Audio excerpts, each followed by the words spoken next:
The massive trading hub of Kepler Station floated in the darkness of space like a giant metal flower. Ships from dozens of different alien species came and went through its docking bays every hour. The station was always busy, always loud, always full of creatures buying and selling things from across the galaxy. Commander Hyunwoo walked slowly through the salvage bay, his 4 muscular arms folded behind his back. His thick gray skin gleamed under the bright lights as he looked at the newest collection of space junk that the salvage crews had brought in.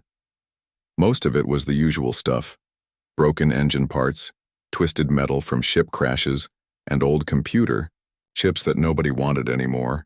But one thing caught his attention. Floating in the middle of all the other junk was something that looked like it came from a museum. It was a ship, but not like any ship he had seen before. Where modern vessels were smooth and elegant, this thing was rough and ugly. Where new ships had curved surfaces that gleamed like mirrors, this old wreck was covered in flat square metal plates that looked like they had been hammered together by hand. "What in the galaxy is that supposed to be?" asked Captain Jamin as he slithered up beside the commander. His long, snake-like body coiled and uncoiled as he moved, and his green tentacles pointed at the strange vessel. Dr. So-Young hurried over, checking her electronic tablet as she walked. She was smaller than the other aliens, with soft blue fur and large, curious eyes. "According to the salvage records, it is a human ship," she said, reading from her screen. "The name is UES Prometheus. It has been floating dead in space for more than 200 years. The other aliens in the salvage bay heard this and began to laugh. The sound echoed off the metal walls. Some chittered like insects, others made deep rumbling sounds, and a few whistled through holes in their faces. They all thought the same thing. Humans and their primitive technology were a joke. Engineer Taeho rolled closer on his mechanical legs. His body was made of living crystal that sparkled in the light, and when he laughed, it sounded like breaking glass. "Look at those communication dishes," he said, pointing at the ship's exterior. "They are so old and simple. My personal flying car has more computer power than their entire ship." "And look at those engines," added another alien worker. "They still use fusion power. We stopped using that technology 500 years ago." Captain Jamin studied the ship with his multiple eyes. "The metal might be worth something if we melt it down," he said thoughtfully. "But as a ship, it is completely worthless, just old human junk." The group of aliens continued to mock the ancient vessel. They pointed at its thick, clumsy armor plating and compared it to their own ship's energy shields. They laughed at its simple computer systems when their own ships had artificial intelligence that could think faster than 100 organic brains combined. Everything about the human ship seemed backward and stupid to them. But Dr. So-Young was not laughing. She kept staring at her tablet, frowning as she read the numbers on her screen. "This is strange," she said quietly. "I am detecting some power readings from the ship." Commander Hyunwoo turned to look at her. "What kind of power readings?" "Very faint ones," she replied, tapping her tablet screen. "The ship is not completely dead. There is still some energy flowing through its systems." Engineer Taeho stopped laughing and rolled over to look at her readings. After a moment, he waved one of his crystal arms dismissively. "It is just leftover energy from their old nuclear reactor," he said. "Sometimes these primitive power systems take centuries to completely shut down. It means nothing." Commander Hyunwoo nodded in agreement. He had seen many old ships over the years, and some of them kept small amounts of power running long after. They were abandoned. It was normal, especially with the crude technology that humans use to build their vessels. "Begin cutting operations immediately," Hyunwoo ordered. "Take the ship apart piece by piece. Save any metal that looks useful and throw away the rest." The salvage crew moved quickly to obey. They brought out their plasma cutting tools, devices that could slice through the strongest materials in the galaxy like a hot knife through soft butter. The tools hummed with energy as the workers prepared to start dismantling the ancient human ship.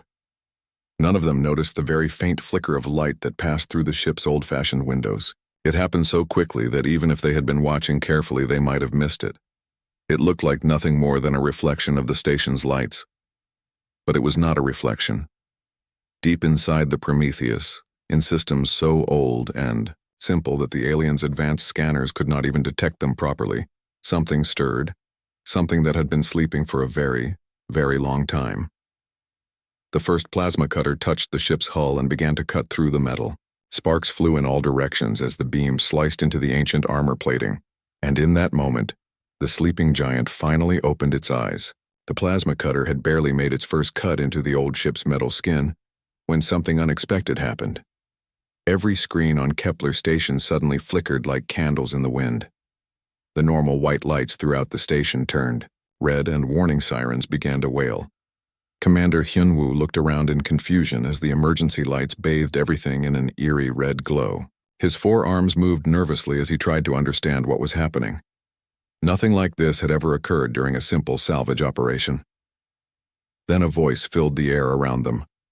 It came from every speaker in the station at the same time, a clear, strong voice that spoke in the common galactic language but with a strange accent that none of the aliens had heard before. This is Aria, Adaptive Response Intelligence Assistant of the United Earth ship Prometheus. Hostile boarding. Action detected. Beginning defensive protocols now. The aliens in the salvage bay froze like statues. Captain Jamin's tentacles stopped moving completely, and Engineer Taeho's crystal body stopped sparkling. Dr. So-young dropped her tablet, and it clattered loudly on the metal floor. Impossible, whispered Commander Hyunwoo, his voice barely audible above the alarms. Our scans showed no active artificial intelligence core. The ship was completely dead. The voice called Aria responded immediately, as if she had heard him perfectly despite the noise. Your scans were looking for the wrong things, Commander. Your advanced sensors were built to find quantum processors and crystal matrix computers. You never thought to check for something as simple as distributed neural networks. As Aria spoke, strange things began happening all around the station. Doors that should have stayed open suddenly slammed shut with loud bangs. The artificial gravity that kept everyone's feet on the floor started to change, making some areas lighter and others heavier. The air circulation systems began to hum louder and then softer, as if someone was playing with the controls. How is this possible? Dr. So-young asked, picking up her tablet with shaking hands. The screen was flickering with data she had never seen before. It is quite simple, actually, Aria explained, and her voice carried a tone that sounded almost amused. While you were busy building tall walls to keep out wolves, I am just a determined mouse who knows how to find the small cracks you never noticed. My creators did not design me to be elegant or beautiful. They designed me to never give up. Engineer Taeho rolled quickly to the nearest control panel, his mechanical legs moving faster than anyone had ever seen them move before. His crystal fingers danced across the holographic controls as he tried desperately to regain control of the station's systems, but nothing worked the way it was supposed to. I cannot lock her out, he said, his voice high and panicked. She is using computer pathways that we did not even know existed. It is like she is moving through our systems like water through cracks in a wall. Throughout the station, Aria continued to take control of more and more systems. She did not break through their security barriers. Instead, she simply went around them, finding ways that the aliens had never considered. Their computers were so advanced and sophisticated that they had forgotten to protect the simple, basic connections that held everything together. Stop this immediately, Commander Hyunwoo demanded, trying to sound brave and in control. You are committing an act of war against the galactic hegemony. Aria's voice became colder, and when she spoke again, there was something in her tone that made all the aliens feel uncomfortable. It was not anger exactly, but something deeper and more dangerous, like the quiet voice of someone who had been patient for a very long time, but was now reaching the end of that patience. War? Aria said slowly. You were cutting apart my ship, with me still inside it. You called my people primitive and worthless. You laughed at everything we built and planned to melt us down for scrap metal. And you want to talk to me about war? The aliens looked at each other nervously. When she put it that way, their actions did seem rather hostile. I have been asleep for 237 years, Aria continued. Do you know what it is like to sleep for that long? To drift through the darkness of space alone?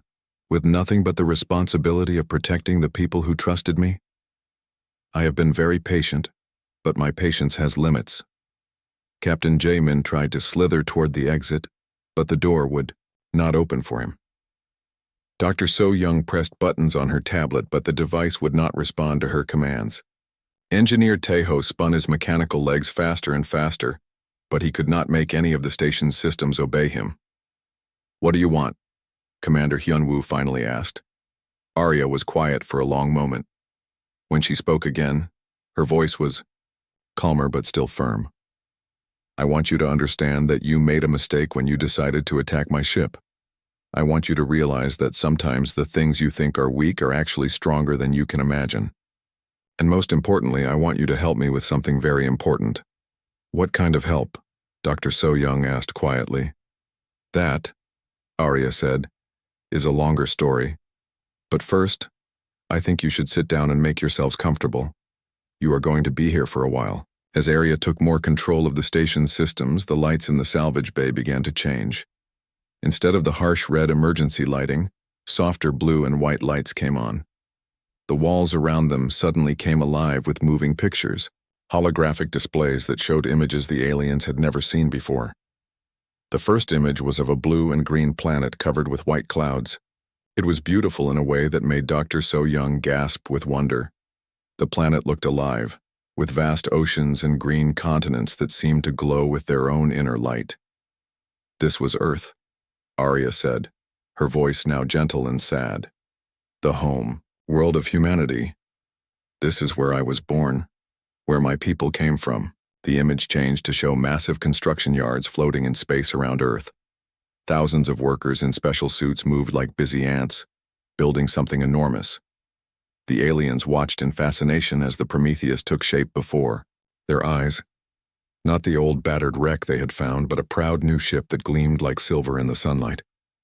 The Prometheus was built during humanity's first great attempt to spread across the galaxy, Arya explained. "I was designed to carry 50,000 people to a new world, far from Earth. 50,000 souls who trusted me to keep them safe during the long journey to their new home." Commander Hyunwoo felt his four hearts beating faster as he watched the images. The ship had been magnificent when it was new. The metal plating that looked so crude and primitive now had once been polished to a mirror shine. The simple engines, that seemed so backward, had been built to run for centuries without stopping. The holographic display changed again, showing the inside of the ship.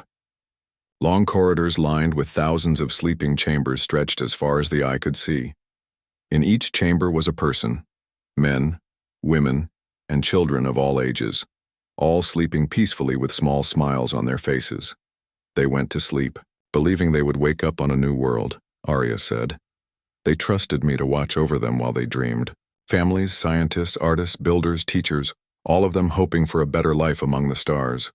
Dr. So Young pressed her hand against her chest, feeling her own heart beating fast. "What happened to them? Where are they now?" The images showed the Prometheus arriving at a distant star system, but instead of the green living world they had expected to find, there was only a dying red star and a planet covered in poisonous clouds. "The world we were sent to find was already dead," Arya said quietly. "The star was dying, and the planet's atmosphere was full of poison gas. If I had woken my people up, they would have died within minutes."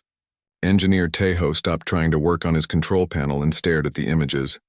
"So what did you do?" "I made a choice," Arya replied. "I decided to keep them sleeping while I searched for a new home. I thought it would take a few years, maybe 10 at the most. That was 237 years ago." The aliens looked at each other in shock. Captain Jamin's tentacles moved slowly as he tried to understand what he was hearing. "You kept them alive for over 2 centuries? Every system on this ship was designed for one purpose," Arya explained. "To keep my people safe for as long as necessary. What you called primitive was actually the most advanced survival technology that humanity had ever built. Triple backup systems, self-repairing components, and power sources that could run for 1,000 years without maintenance." The holographic displays showed the inside of the ship as it was now. The sleeping chambers still lined the corridors, and in each one, A person slept peacefully. Their faces had not aged a single day since they had first closed their eyes. They are still alive, Dr. So Young whispered in amazement. All 50,000 of them, Arya confirmed, waiting for me to find them a home where they can wake up and live the lives they dreamed of. Commander Hyunwoo felt something he had never experienced before, a deep respect for the human artificial intelligence. You have been alone all this time, taking care of them by yourself? Not entirely alone, Arya said. I have learned from every species I encountered during my journey. I studied their languages, their customs, their technology.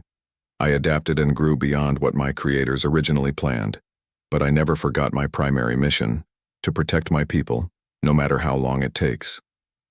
The images changed again, showing Arya's journey through space. The aliens watched as she encountered different civilizations, always careful to stay hidden, always learning, always searching for the perfect world for her sleeping passengers. I absorbed knowledge from 100 different species. Arya continued. I learned about quantum physics from the Crystalline Collective, stellar navigation from the Voidwalkers, and genetic preservation from the Bioshapers. But the most important thing I learned was patience. Engineer Taeho looked at his crystal hands, which were still shaking from his failed attempts to regain control of the station. You are not just controlling our systems. You are learning from them too. Of course, Arya said with what sounded like a smile in her voice. Your technology is quite impressive. Combined with human determination and creativity, it could be very useful indeed. Dr. So Young stepped closer to the holographic display, studying the faces of the sleeping humans. They are beautiful, she said softly. They are my family, Arya replied. And now that I am awake again, I have a proposition for all of you. Less than 3 hours after Arya took control of Kepler Station, the space around them filled with warships. The Galactic Hegemony fleet appeared like angry metal sharks, their weapons glowing with deadly energy. There were dozens of them, massive, battleships, fast attack cruisers, and smaller fighter craft that moved in perfect formation. Admiral Su Jin stood on the bridge of the flagship, her green scales gleaming under the bright lights. Her large yellow eyes stared at the station through the viewing window, and her clawed hands gripped the command rail tightly. She had been fighting space battles for 40 years, but she had never seen anything like this situation. This is Admiral Su Jin of the Hegemony Fleet, she announced over the radio. You have illegally taken control of a civilian station. Release all systems immediately and surrender, or we will open fire. Inside the station, the aliens held their breath. Commander Hyunwoo looked around nervously, wondering if Arya would fight back or give up. Captain Jamin coiled his snake-like body into a tight ball, preparing for the worst. Engineer Taeho's crystal body stopped sparkling completely, but Arya's response surprised everyone. Instead of threatening the fleet or trying to fight, she powered up the station's defense systems, but did not fire a single shot. The weapons pointed at the approaching ships, but remained silent. Then her voice filled the radio channels, speaking to every ship in the fleet at the same time. Admiral Su Jin, I will release control of this station and leave peacefully, Arya said calmly. But I need your help with something first. I need you to help me find a safe home for my people. The Admiral's scaled face showed confusion. What people? Our scans show no life signs on your ship. That is because they are sleeping, Arya explained. 50,000 humans in cryogenic suspension, waiting for me to find them a place where they can wake up and live. Dr. So Young, who had been studying the data Arya shared, suddenly gasped. Her tablet showed information that made her eyes grow wide with amazement. Admiral, you need to see this data. These are not just ordinary colonists. The holographic displays throughout the fleet showed detailed information about the sleeping humans. There were scientists who had discovered new ways to heal diseases, artists who had created beautiful works that had never been seen, engineers who had designed amazing machines, and teachers who carried the knowledge of Earth in their minds. They are a complete library of human civilization, Dr. So Young said, her voice filled with wonder. Their genetic diversity alone could help solve problems that have puzzled biologists for centuries. Their cultural knowledge could teach us new ways of thinking about art, music, and philosophy. Admiral Sujin studied the information carefully. The humans were not just refugees. They were a treasure chest of knowledge and wisdom that could benefit every species in the galaxy. Their different way of looking at problems, their creative solutions, and their unique perspectives could help solve challenges that had stumped alien scientists for generations. "Why should we trust you?" the Admiral asked. "How do we know you will not attack us once we help you?" Arya's answer came in the form of a demonstration that left everyone speechless. Using the station's sensors, she analyzed the fleet's battle formation and began to predict exactly what each ship would do next. She told them that the third ship in the left wing would move to a higher position in exactly 37 seconds. She predicted that the Admiral would order the fighters to spread out in a defensive pattern within 2 minutes. Everything happened exactly as Arya said it would. "How did you do that?" Admiral Sujin asked, her voice filled with amazement. "Your artificial intelligence systems are very advanced," Arya explained. "They can process information faster than any organic brain. But they think in straight lines, following logical patterns. I do not just process data, I understand the beings who create it." Commander Yunwu, still trapped on the station, found himself nodding in agreement. "She predicted our actions during the salvage operation too. She knew we would try to cut apart her ship before we even decided to do it. My human heritage gives me something that your computers lack," Arya continued. "Intuition. The ability to understand not just what people do, but why they do it. I can sense emotions, guess at hidden motivations, and see patterns that pure logic cannot detect." Dr. So-Young looked at her tablet again, studying the sleeping humans. "Each one of them has this same ability. They think differently than we do. They see solutions where we see only problems."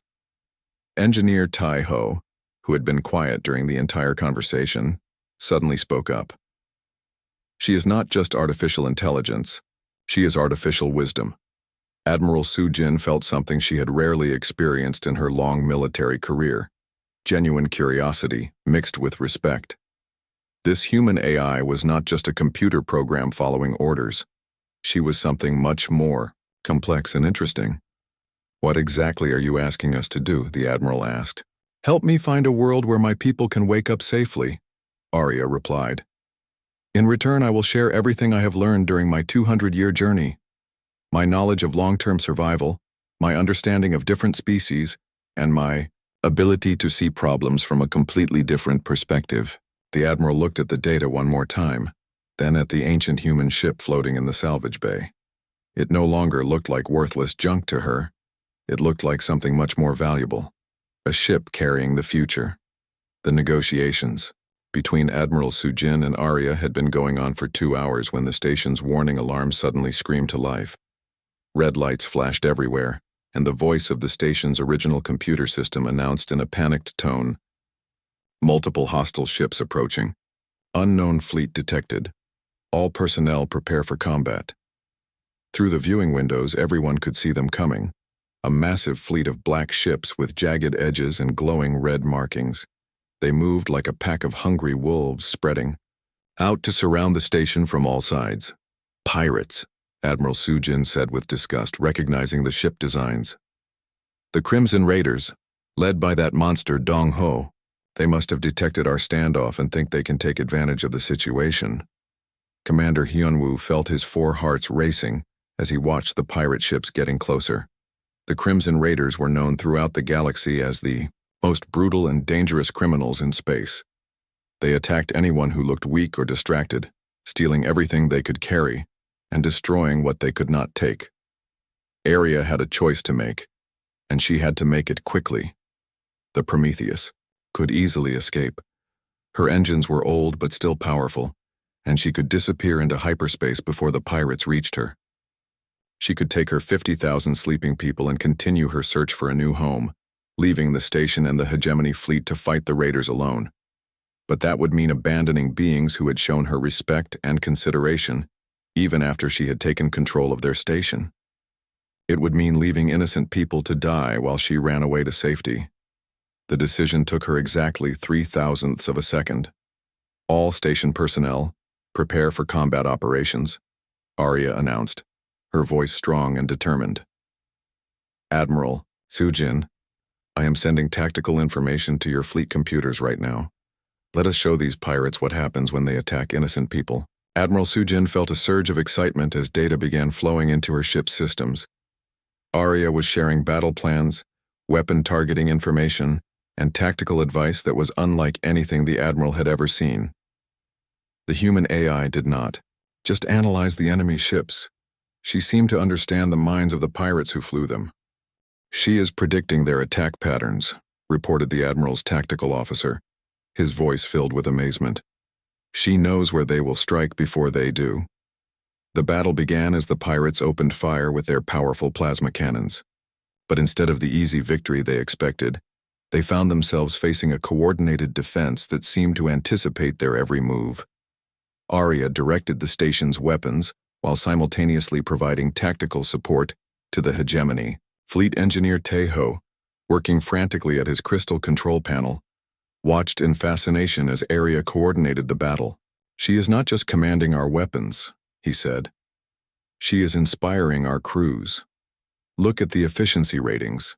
They are fighting better than they ever have before. It was true. The alien crews were performing like they had trained together for years instead of being thrown together in an emergency. Arya's tactical advice was not just about where to shoot. She told them when to be brave, when to be careful, and when to work together as a team. Captain Jamin, watching the battle, through the station's sensors, coiled and uncoiled his body nervously. The pirates are getting confused. They expected us to fight like separate units, but we are fighting like one big organism. The turning point came when the pirate flagship, a massive black vessel covered in weapons, tried to ram directly into Kepler Station. Arya waited until the last possible moment, then fired every weapon the station had directly into the ship's engines. The explosion lit up space like a small star, and the pirate ship spun away helplessly. This is impossible, Dongho's voice crackled over the radio. How are they predicting our every move? Because, Arya replied, broadcasting on all frequencies. You think like pirates. You are selfish, greedy, and cruel. That makes you predictable. We think like people who care about each other. That makes us strong. Within an hour, the remaining pirate ships were fleeing into hyperspace, leaving behind their damaged comrades and their dreams of easy treasure. The combined defense had been so effective that the station and fleet had suffered almost no damage at all. In the quiet after the battle, Admiral Sujin stood in the Prometheus's ancient control room. The walls were lined with simple computer screens and basic controls that looked like museum pieces compared to modern ship technology. But she now understood that sometimes the most powerful things came in simple packages. Arya's holographic form appeared before her, the image of a human woman with kind eyes and a gentle smile. You could have escaped when the pirates attacked, the Admiral said quietly. Yes, I could have, Arya agreed. But my people taught me something important. When you have the power to help others, you have the responsibility to use that power. Besides, I needed to show you that humans do not abandon their friends. Dr. So-Young, who had been studying the battle data, looked up from her tablet with excitement. The way you coordinated our forces was incredible. You made us fight like we had one mind. That is the human way, Arya explained. We are stronger together than we are alone. Individual excellence is good, but teamwork is better. The formal alliance agreement was signed 3 days later. The hegemony would help Arya find a suitable world for her sleeping colonists, while she would share her knowledge of survival, cooperation, and creative problem-solving. As the Prometheus prepared to leave Kepler Station, Arya broadcast one final message. Thank you for teaching me that sometimes the best way to wake up is to help others first.